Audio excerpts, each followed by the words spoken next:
series was the sense of a story with a real beginning, middle, and an end.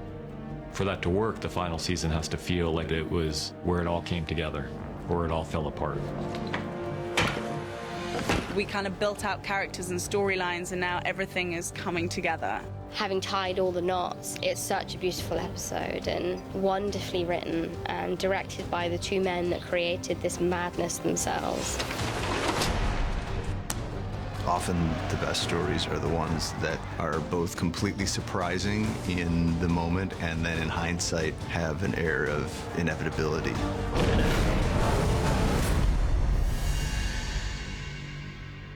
In terms of the final episode, even just thinking about, where these characters end up, which of them survive, which of them die, that's something we've been talking about right from the get-go. And I think it was around season 3 when it all started to make sense to us, exactly where it was going. The end of an era, it's the end of a story. I think it was very important for them that they directed the last episode. We've known that we wanted to direct the final episode since probably season 3 when we directed our first episode and really enjoyed the experience. Our favorite part of working with them is that they listen to everybody and they listen to ideas. They might not always accept them, but their door is always open. I just don't think they could give that episode to anyone else. I'm sure they've sort of been dreaming about the way the shots should look. We've been working with these actors for so long now. We've been working with the great Jonathan Freeman, our DP, for so long, and our incredible editor, Katie. We just have a team around us that we really trust, and we have a real shorthand with them. And the final hour or so, we just wanted to be the ones doing it. Dan and David are such great collaborators, and they're very clear at what they want, and they're very clear what they don't want. So the process working with them was not only a delight, but very easy.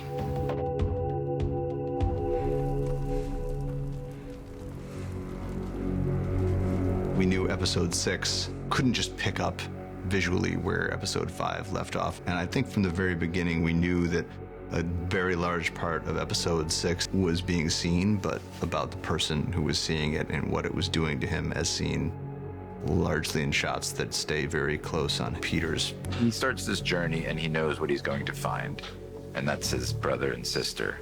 And that's sort of what really leads him to cut ties with Daenerys, because it didn't have to happen. He then goes back to the Red Keep, and then the final consummations, his brother and sister dead.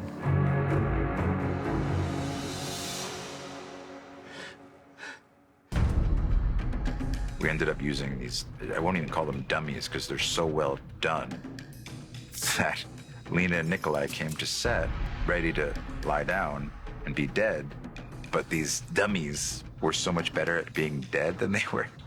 Even though the intention had always been just to use the dummies for part of it and the actual actors for the rest of it, we ended up using the prosthetics the entire time. I think it gave Peter something a bit more real because those dummies were dead. They were motionless. And if Nikolai is sitting there covered with soot, Peter's trying to get himself to a place that Tyrion would be. And then 3 seconds after he's done, Nikolai's coughing and laughing and blinking, and it would be the spell would get broken over and over again. We realized that having to reset every time was going to be working against the grain of what he needed to accomplish in that scene.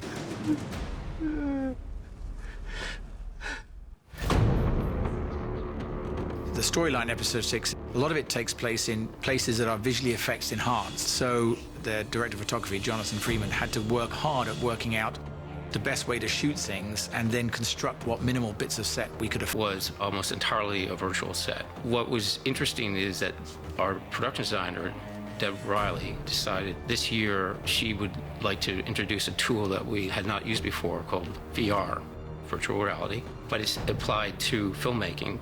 We had a concept that Kieran Belshaw had drawn and created, and Dan and David had signed off on. And so the next step was to try and work out exactly how big our build would need to be in order to replicate the kind of height and drama that Kieran had in that concept. Jonathan and I took it into virtual reality then, and to Jonathan's credit, he worked incredibly hard to try and figure out just how high that staircase needed to be, just how far his camera needed to be away in order to create those shots. We greened one of the big stages, put the one section of stairs in, and they were able to shoot all of the coverage there, and secondarily in front of the exterior King's Landing gate for the Unsullied, the troops on the ground, and then John walking through. Reasons. And I think the idea of spreading her brand of revolution around the entire world is a very attractive idea to her at this moment. In her mind, it's a very ethical idea because she's not seeing the cost the way Jon and the way Tyrion have seen the cost. I knew that speech was going to be really important, and I spent a huge amount of time learning it. And for the first time in my whole Game of Thrones career, I got that word perfect. To destroy the throne room was something that terrified me, actually, and it's something that we did quite early on. And I also was quite concerned about that because I didn't feel that I'd learned the lessons of the rubble and the destruction at that point. So it nearly killed me, and I was really still trying to work out exactly what it should look like as we were going. Because it's very difficult to concept and very difficult to predict just how much rubble you would need. Certainly the thing that I've learned is these sets are very, very hungry. No matter how much you put in there, you can always use more. It's not easy to create rubble that looks good. It can quite easily look very still and fake, and the shapes we had to create in order to give it not just a visual interest, but also an impact, that was really difficult. David and Dan had spoken about the images of Coventry Cathedral that had been bombed during the Blitz, and the beautiful image about that and the tragedy of that image is just that the facade is standing there. There's no roof left. It's absolutely heartbreaking, and I think that that's precisely what we were trying to do with the throne room, was to create a very moving space, a space that also felt quite poetic in a sense. It was something that Jonathan and I looked at in virtual reality very carefully. He was very clear about what areas needed to be real, what areas needed to remain of that set, and how much visual effects would have to take over. Going to melt away. Then, of course, what it looked like became very important. Gavin, having built the original throne, it was very fitting that he also sculpt the melted version. There had to be quite a big R&D session, really, to get the final thing, because this was a big piece of work, the climax to the whole season. So there's an enormous amount of pressure on us to make it look right. The closest thing we got was actually just finding burnt-out cars. The alloy wheels were actually sort of running, to get that kind of metallic look to it, but also its behavior. We built a model on a much smaller scale before we then went full size into the sculpture. Once it was sculpted, we then had to mold it all, which was a very difficult process, and then cast it all out. You then work very closely with the special effects department. They took one of our molds of the centerpiece of the throne, and they were having to sort of get lighting elements in there. And then obviously visual effects are kind of working on all of the magical side of things, of actually seeing it melted in various stages. We developed a whole bunch of shots, which is a combination of practical fire and then digital melting. For the throne room scene, we just threw the absolute cutting edge of technology at it. And when you do that, you free up the camera people to do what they do. They're even less constricted. And there's a lot of new technology we were using, a system called NCAM, which allows the operator and on the screen to see what is out there on the green screen. So it sort of marries the world you see with the imagined world, but you actually get to see it in the camera. NCAM was fantastic. It made the process a whole lot easier for everybody, for the actors, for the cameramen. You're watching the scene take place with Drogon right there. We had to use wire work and the pole arm to pick her up. When Drogon picks her up and flies away, we did that all on wires. So it would look like an evening scene. Jon committed his crime here. His fate is for our king to decide, or our queen. We don't have a king or queen. You're the most powerful people in Westeros. Choose one. It's a momentous moment where we kind of decide who will be the ruler of the Seven Kingdoms and kind of where everyone will go. I suppose you want the crown. Me? Can't think of a worse choice. And king of the now 6 kingdoms. That I read the final scene, I think it was just so overwhelming, and I kind of kept reading and rereading, and I felt a bit numb afterwards because I never thought I would be reading the final scene. Dave and Dan wrote me in to dress it, which is great because it's a costume that I love. It's a lot of armor, a lot of embroidery and printing and dyeing, and it's quite special. It's very gratifying. It's great that, you know, she ends up being Queen in the North, and I think it's the place where she really feels like she ends. For the final sequence, Dan and David felt it was important to echo some of the imagery on the first episode of the first season. We used the frame that was set in the first episode, and Yes, that's the one. It was a fun day because we had a lot of kids there. You know, the wildlings brought their children south of the wall. So in order to get all those kids, we had the crew members bring a lot of their little kids and get dressed up in costumes, including my kids and Dan's kids. And it felt appropriate for the last shots that it was such a family thing. Saying goodbye to something that had become such a feature of your life and such a fixture in your life. And the people that we worked with and the people that we'd spent the time with kind of became a second family for us. It's like an honest truth that our huge cast, they're all people that we genuinely love. Oh, I know what I'm gonna miss the most. I'm gonna miss my colleagues. It's the people, it's always the people. I'm gonna miss David and Dan being on set every day, who have become like older brothers to me. I'm gonna miss people like Sean Savage on camera, or like Sam Donaghy-Bell, who's a focus puller, like all of the people that, you know, people watching this won't know, but it's like, it's a family. You know, it's been such a journey. It'll represent the most extraordinary 8 years of my career. I'll miss the people, I'll miss the team. You know, there's a lot of banter, a lot of chat. Even when there's tough times, you know, there's a lot of humor, a sense of humor. Not just my own team, all the teams get on great. It's very rare that you get to kind of, you know, hook up each sort of season with a group of people who, you know, you get on with, and everyone's on the same wavelength, you know, when everyone has the same kind of goal. I think that's probably the biggest thing I'll miss. I mean, I've learned everything from the show, and I've learned everything from the people who I've met on this show. I've just had the best time. I've had the best adolescence that anyone could ever ask for, and I have been allowed to grow as a person and as an actor, and for that I am truly, truly grateful. I'll miss the camaraderie of everyone on set. I haven't experienced it before. I don't think I ever will again.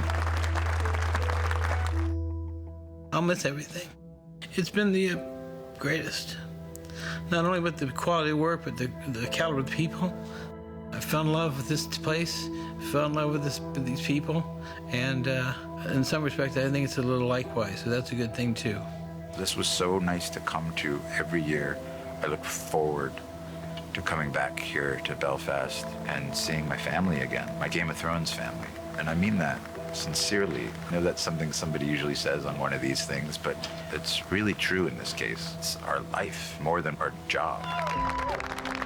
What I realised the other day is that the show has given me more than just a job. It's literally given me a family. It's given me an identity that I didn't have. And I didn't ever think I would be able to play someone like this. And so she's been such a saviour for me in so many ways. And I literally have David and Dan to thank for hiring me. I have the most hard-working crew. I keep saying it, but I mean it so much. They literally work harder than anyone. And the fans have, like, you know, they've given me a platform and given me hope. Thank you to all the people I don't know. Like, it's amazing. Knowing that you're in a wonderful gig and knowing that it's coming back again, I'll miss. I feel so honoured to have played this part of Brienne of Tarth. I've loved this character. I've loved everything that's unconventional about her. And I think the way that people have taken her to their hearts in a way that I've really felt from people has been so wonderful, because it's the idea of acceptance, and it's the idea of people embracing difference. And that is very significant to me. I'm incredibly grateful for the support. Oh dear. Oh no. It had to happen. I didn't want it to. I think the fans of the show have been a great part of this as well. Got to say thank you to the fans because they've kept this going. They've made it as big as it is.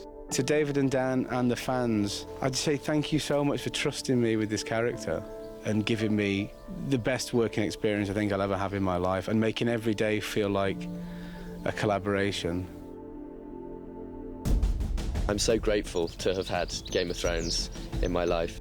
It's been, such a whirlwind. Game of Thrones has changed my life. What an extraordinary journey to be a part of, to be put into this landscape and to create what we've created is a real honour. It's been a completely thrilling experience, not repeatable, and I don't really want to repeat it. I've just done it, and I'm happy to walk away and love it. I hope everybody will find in their next project something they can bring from this experience. So for me, the hope is that I'm going to leave Belfast, I'm going to leave this show very proud of what we've accomplished, but very excited about what comes next. It's been a real mixture of emotions this year. I think people are quite excited to go and do new things, and also to have been part of this beloved show is an amazing feeling. And also, sadness because it's over. I'm being very fortunate to end up here, and sometimes I don't really know how that happened. I'm just really grateful, particularly to Bernie, for giving me the job in the first place. I think we're forever indebted to David and Dan for changing our lives and making them better and certainly more interesting than maybe a lot ever imagined. And I will forever be indebted to them. Amazing, outstanding, best crew that anybody could ever wish for working their hardest, for improving. They did things that I don't think any of us imagined we could do. We all kept improving and stepping up to the plate and hitting home runs year after year after year. And I'll be forever grateful to each and every one of them. There's a world that had a tremendous amount of love and humanity in it, and it was this group of people that was really, truly international, who came together from all over the world to one purpose, to one end. It was the ride of a lifetime. We just had so much fun over so many years and made so many good friends and got to tell the story, the likes of which I don't think we'll ever have a chance to do again. It's been my great honor.